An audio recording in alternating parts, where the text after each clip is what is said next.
Hey guys, Steve Watcher, Beaman Toyota in Nashville. Wanted to show you something that I've had a question asked a couple times on, so I'm going to go ahead and show it to you so you can answer it. The question is on the bird's eye view about turning it on when you are at slow speed. So less than 7 miles per hour, you can actually set it where the bird's eye view will actually turn on, all right? So as you go a little bit faster and then you go slower, you'll actually set it. So first things first, in order to get it to do it, you're going to see a icon like this on one of the buttons, depending on what you're in. This is a Platinum Highlander, all right? So if you hit this button, and I'm going to go ahead and hit this button now, you'll see that it'll actually look, since I'm in drive, it will look forward, but I'm going to hit the button one more time.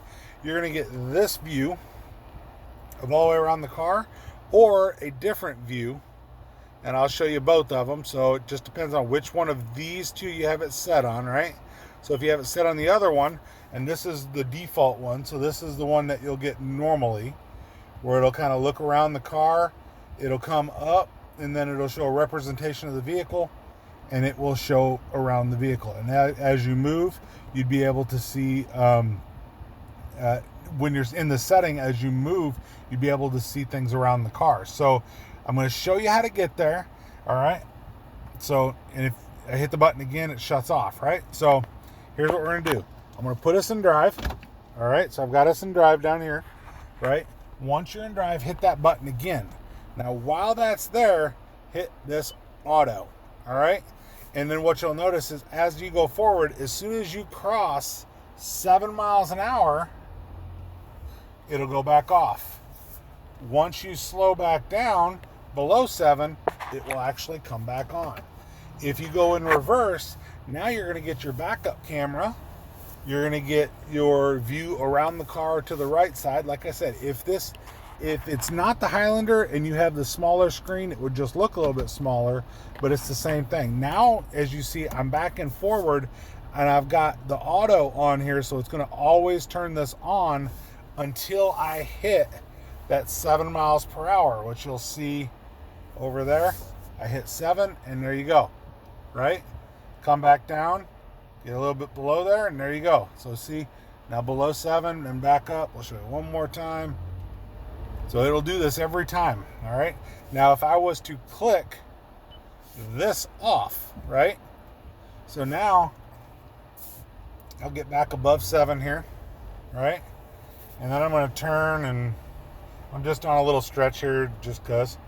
Now you'll see I've slowed down to nothing and the screen never changed, right? So now it doesn't matter where I'm at, that screen won't change. So if you don't like it, you don't have to have it on. So if you want to shut it off, shut it off.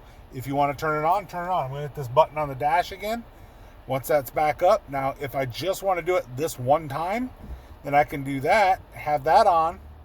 Once I get back above 7, it'll shut off again, go below 7, and obviously there's no help there, right? But if I hit view one more time, hit the auto button, then every time that I go above or below 7 miles per hour, that screen will show up there. So it's a really great safety feature that Toyota's added when you're looking at, when you're adding, or when you're looking at the new Toyotas. Not all of them have it, but the ones that do will work this way. So this also is the way that it actually works on the older Toyotas as well. So we're not just talking about the latest and greatest, even though I'm in a 21 Highlander. We're not just talking about the 21s. We're talking about some of the older ones, some of the older versions. I mean, you could be in the last generation Highlander. There, you know, if you have a bird's eye view, it will have that. So how do you tell if you have a bird's eye view? I'm going to show you real quick. So there's 2 ways to do it, really. If you have that button, you have a bird's eye view. Or you can check for your cameras. Your cameras are actually under your mirrors right here.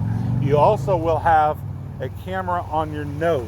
So if you have that camera that's right there on your nose, you're going to have it, just because there's no other reason to put that camera right there. Now, don't mistake that camera for that camera. That camera is actually for your lane departure system. So if you are wondering whether or not you have the system for the bird's eye view, easiest way is to find this button, but sometimes they're in different spots. So like I said, look on the bottom of your mirrors. It'll be on both mirrors.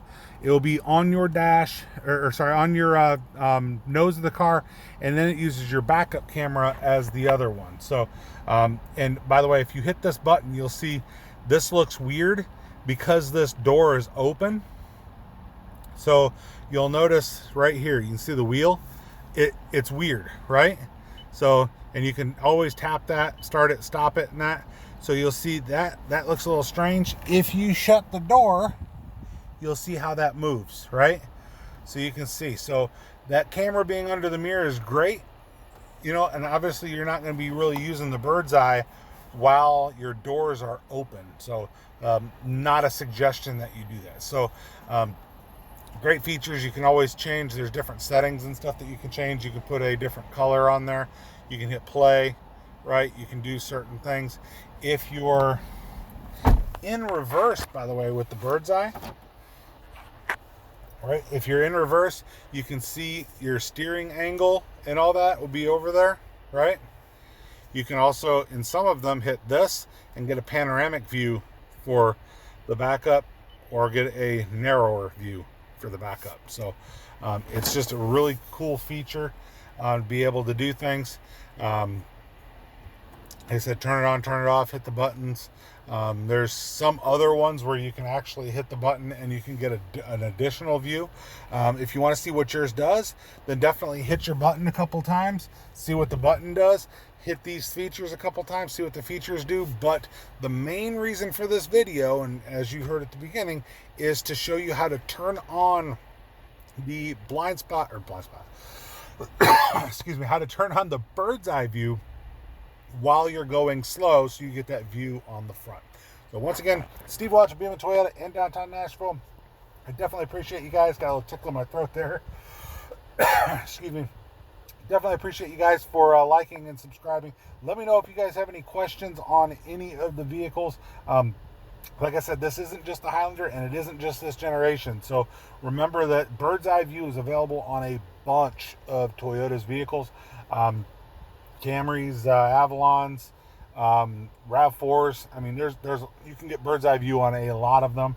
The trucks have a multi-terrain view, which actually looks a little bit different.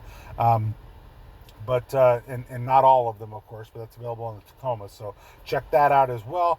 But just wanted to show you what we got here, how to work this bird's eye view system to actually turn it on at slow speeds and to turn it into automatic mode. So definitely like, subscribe. I appreciate every one of you guys, and appreciate all the comments that you guys do out there as well. So let me know if you guys want to see anything. If you want to come down and buy a car, definitely reach out to me. I will be your salesman. I will help you, and we can have some fun together, put you into a brand new car or a great used car. So even if you don't want a Toyota, reach out to me. I can help you with those as well. So appreciate every one of you.